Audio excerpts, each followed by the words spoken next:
this is my last briefing, and it is, Brian. And I wanted to start with a series of thank yous.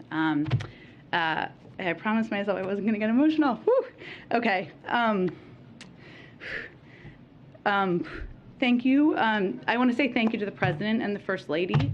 They entrusted me in serving in this role for the last 15 months. And I've talked about this a little bit before, but during my first conversation with them, which was in November of 2020 after the election, I was very nervous when I went to see them in Delaware. And really what we talked about for the majority of our conversation was the importance of returning integrity, respect, and civility to the White House. The small sliver of my job here in engaging with all of you, that doesn't not mean that we haven't let our Irish side show, mine and the President's as well, from time to time. I recognize that. But on my best days, and as I look back, I hope I followed the example of integrity and grace that they have set for all of us and do set for all of us every day. And I'm incredibly grateful to them. I'm not going to get everyone here, but I want to thank, there is a Biden family that is extended and expanded far beyond the Biden named family, and that includes people who have worked with the President and for the President for many years. Ron, Anita, Bruce, Cedric, Kate, J.O.D., Donald and Rochetti, Susan Deese, Jake, Evan, Annie, Elizabeth Alexander. There's so many others. And the reason I mention them is because part of my job, or anyone's job in this role, is to represent and talk about the policies and the work of any administration.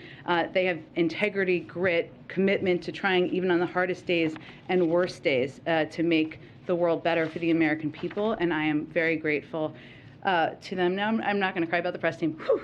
Okay. Thank you to the press team.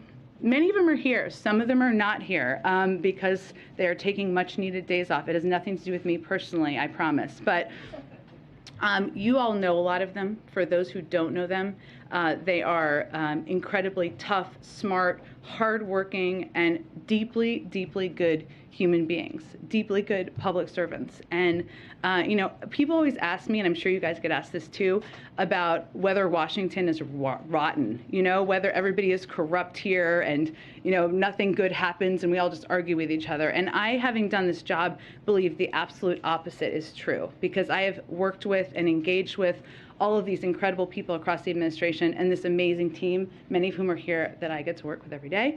And as I said about Karine last week, these people are already the stars of the team, but they're going to be shining stars in the future, and I'll miss them a lot. Okay, whew, I promised myself I was going to keep it together. I'm not. This is the last part of this. I want to thank all of you in this room. You have challenged me, you have pushed me, you have debated me, and at times we have disagreed. That is democracy in action. That is it working. Without accountability, without debate, government is not as strong. And you all play an incredibly pivotal role. Thank you for what you do. Thank you for making me better.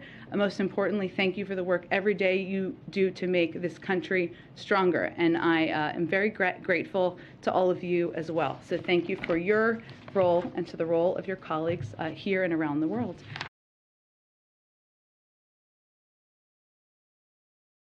Thanks for watching our YouTube channel. Follow today's top stories and breaking news by downloading the NBC News app.